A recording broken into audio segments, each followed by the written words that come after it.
Hi friends! Yesterday I had a lazy day.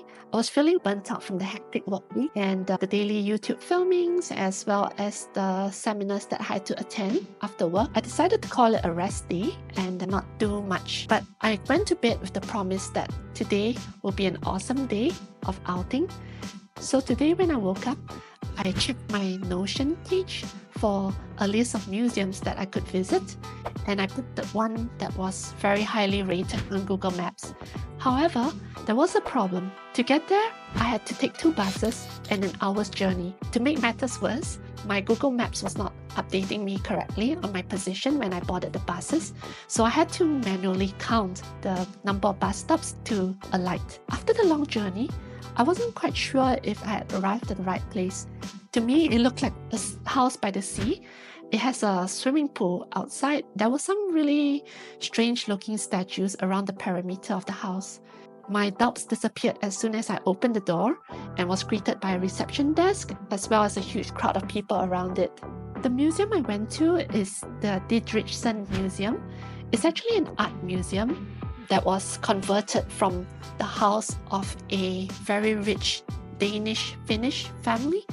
They previously stayed there and they were avid art collectors. They collected a lot of modern Finnish art as well as international artworks.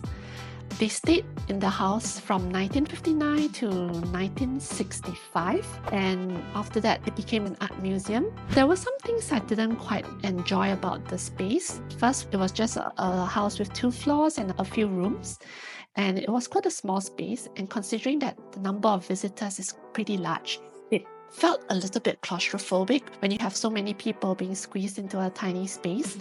You could see it in the faces of the guests as well. Some of them were a little bit uncomfortable when they saw somebody approaching. They would step aside or wait for somebody to clear off from the space before they proceeded to look at the next exhibit. However, the quality of the exhibits was certainly quite interesting.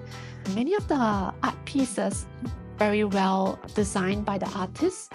The one that particularly caught my eyes were the brightly colored abstract paintings of the Sami people and their beliefs. I took photos with a couple of them, memories and inspiration for my future video games. Would I go back there again? Probably not. I think one visit is sufficient. However, if you've never been there before, you should probably plan about an hour or so for this. It has a number of exhibits that are quite interesting, and on top of that, do not forget to visit outside of the museum. It's very near the sea and there's a very panoramic view of the scenery.